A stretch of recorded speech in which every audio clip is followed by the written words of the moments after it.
Salam, Yahobu, Bapak Ibu yang dikasihi oleh Tuhan Yesus Kristus. Kita bersukacita boleh bertemu di hari ini untuk mengawali kegiatan kita dalam merenungkan firman Tuhan dalam Nats Khotbah setiap hari Minggu. Dan pada saat ini kita akan mengawali untuk hari Minggu tanggal 22 Mei 2022.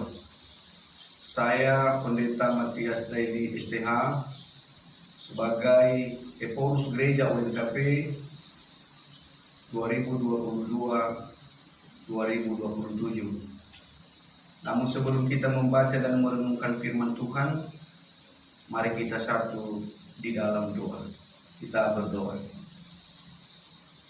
Allah Bapa, di dalam Yesus Kristus Tuhan kami bersyukur atas kasih pemeliharaanmu yang sampai saat ini kami rasakan sebagai umat-Mu.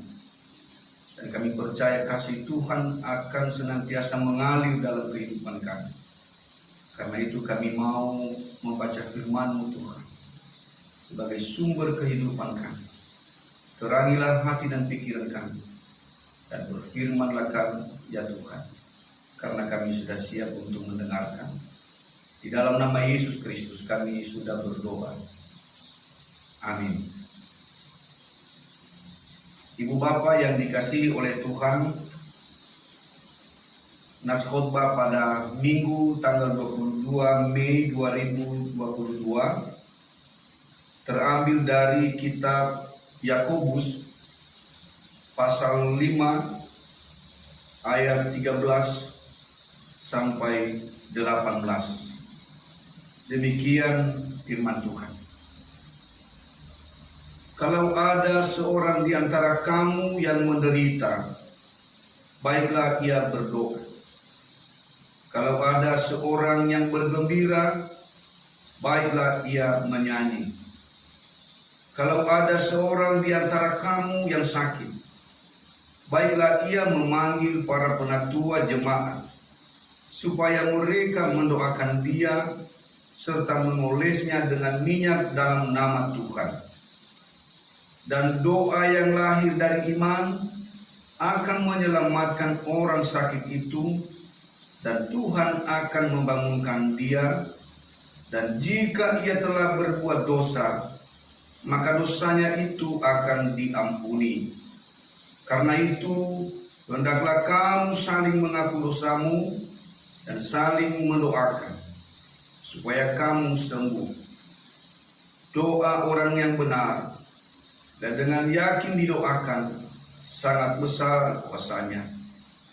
Elia adalah manusia biasa sama seperti kita, dan ia telah bersungguh-sungguh berdoa supaya hujan jangan turun, dan hujan pun tidak turun di bumi selama 3 tahun dan 6 bulan. Lalu ia berdoa pula, dan langit menurunkan hujan, dan bumi pun mengeluarkan buahnya. Demikian pembacaan firman Tuhan. Bapak Ibu yang dikasihi oleh Tuhan, Minggu tanggal 22 Mei ini adalah Minggu Rogate, yang artinya mintalah maka akan diberikan kepadamu.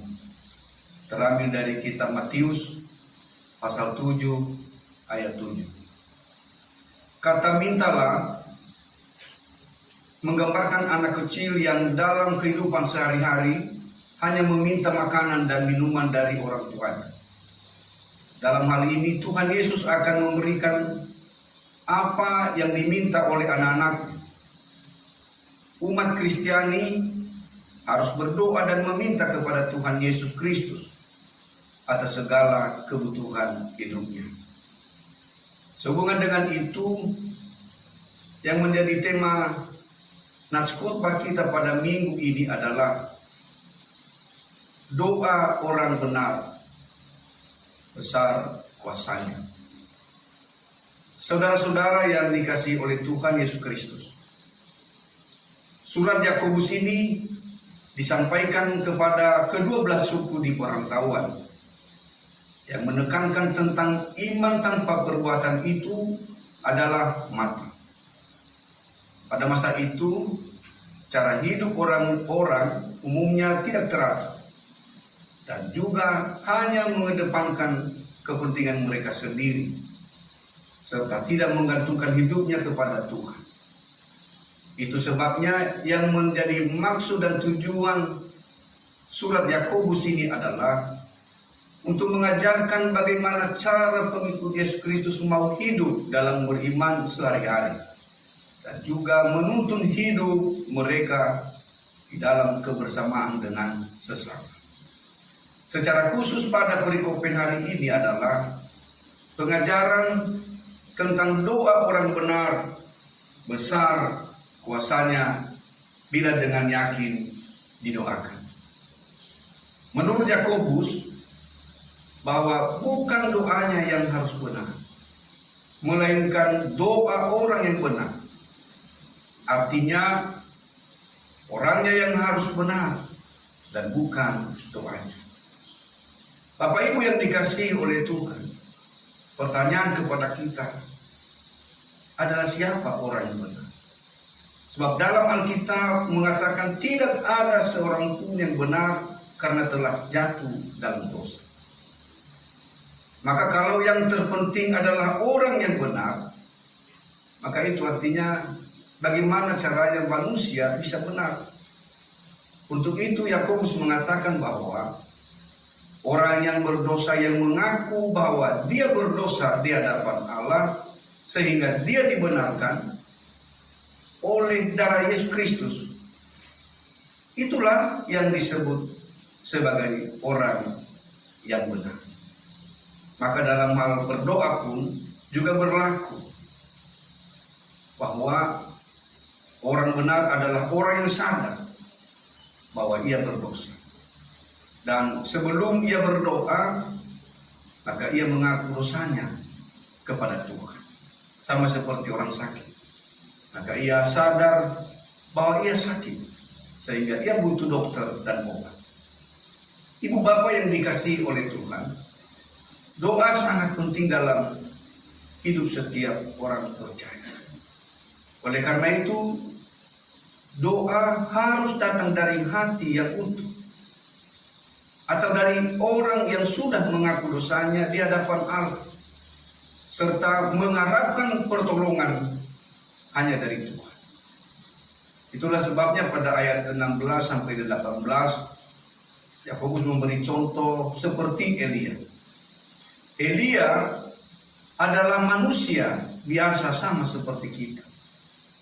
Dalam 1 Raja-Raja 17 dan 18 disebutkan bahwa sesungguhnya bukan semata-mata doa Elia yang membuat hujan tidak turun dan kemudian turun hujan, namun semua itu adalah sudah menjadi keputusan Tuhan Allah.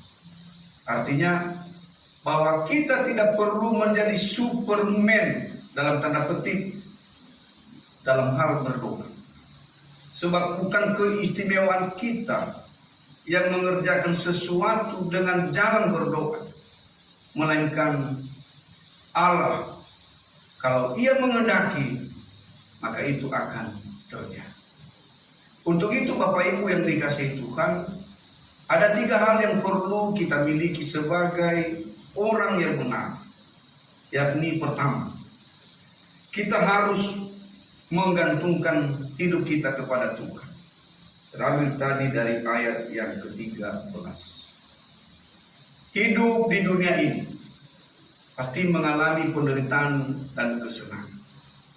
Itu sebabnya setiap orang harus bijak menghadapinya, supaya tetap menggantungkan hidupnya kepada Tuhan. Artinya, kalau ia sedang menderita, maka janganlah ia bersungguh-sungguh kepada Tuhan karena penderitaannya itu, melainkan ia harus bersabar dan berdoa. Karena penderitaan itu mempunyai makna dan tujuan dalam hidupnya. Seperti yang disampaikan pada Yakobus pada pasal 1 sebelum perikopen ini. Sebaliknya kalau seseorang sedang senang, maka janganlah ia lupa akan mengucap syukur kepada Tuhan. Sebab apa yang dia miliki sesungguhnya bukanlah semata-mata karena kekuatan dan kebaikannya sendiri, tetapi itu karena anugerah dan kemurahan Tuhan semata dalam kehidupan kita. Itu hal yang pertama. Hal yang kedua adalah kita harus menuntun hidup setiap orang untuk mencari dan menerima pertolongan dari Tuhan. Sebagaimana tadi dalam ayat yang ke-14 dan ke-15. Ibu bapak yang dikasihi Tuhan, setiap orang pasti mengalami sakit penyakit.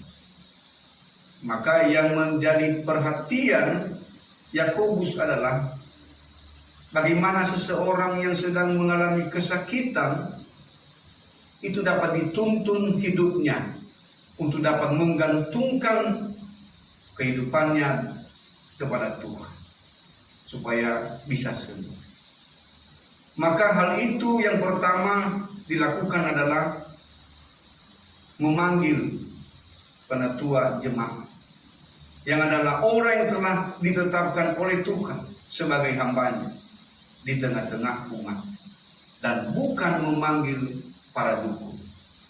Tujuannya adalah agar penatua itu mendoakan dengan sungguh-sungguh kepada Tuhan, supaya penyakit orang yang sedang sakit itu dapat sembuh. Selain itu, juga dilakukan pengolesan minyak di dalam nama Tuhan. Artinya bahwa bukan minyak itu yang menyembuhkan, melainkan nama Tuhanlah yang berkuasa untuk menyembuhkan penyakit orang itu. Dan yang terakhir, Bapak Ibu, kita harus mengaku dosa dan saling mendoakan sesama kepada Tuhan. Ini dari ayat yang ke-16. Ibu Bapak, dosa merupakan penghalang berkat Tuhan dalam hidup manusia. Sebagaimana dikatakan dalam Yesaya pasal 59 ayat 1 sampai 2. Dan juga sebagai penyebab penyakit yang dalam tanda petik melumpuhkan seluruh jiwa kita. Untuk itu kita harus mengaku dosa kepada Tuhan. Sebab hanya Tuhan Yesuslah yang dapat menolong kita untuk membebaskan kita dari dosa kita. Selanjutnya kita wajib saling mendoakan satu dengan yang lain. Itulah sebabnya Yakobus mengingatkan bahwa orang sakit dan terpencil di tengah-tengah jemaat membutuhkan doa dan perhatian yang nyata dari jemaat. Itulah yang disampaikan Paulus juga di Galatia, bahwa sikap bertolong-tolong untuk mau menanggung beban satu dengan yang lain, maka dengan demikian dia sudah memenuhi hukum Kristus. Ibu Bapak, oleh sebab itu kalau kita berdoa sebagai orang yang benar, kita akan mengalami betapa besar kuasa Tuhan sehingga ada hasilnya. Inilah kuasa doa. Namun doa bukan sembarang doa, melainkan doa orang yang benar. Jadi sebetulnya kuasa Tuhanlah yang bekerja. Akan tetapi kuasa Tuhan itu ada hasilnya kalau kita pun benar. Benar dalam definisi sebagai orang yang mengaku dosa dan yang sudah dibenarkan oleh darah Kristus Yesus. Amin. Demikian firman Tuhan. Mari kita berdoa. Terpujilah nama-Mu ya Tuhan Yesus Kristus. Oleh kasih dan anugerah-Mu, kami boleh membaca mendengar firman-Mu ya Tuhan. Kami percaya firman-Mu ini tidak hanya berkata-kata sampai saat ini, tetapi akan berkuasa memampukan hidup kami di dalam jalan, di dalam berbagai aktivitas di tengah-tengah kehidupan kami sehari-hari. Karena itu kami memohon berkati kami Tuhan, berkati seluruh umat-Mu yang mendengar, agar firman-Mu ini menjadi terang dan suluh dalam kehidupan semua umat-Mu. Di dalam nama Yesus Kristus kami sudah berdoa dan bersyukur. Amin. Demikian Bapak Ibu, perjumpaan kita dalam perenungan firman Tuhan kali ini. Untuk selanjutnya kita akan berjumpa di lain waktu. Tuhan Yesus memberkati. Salam.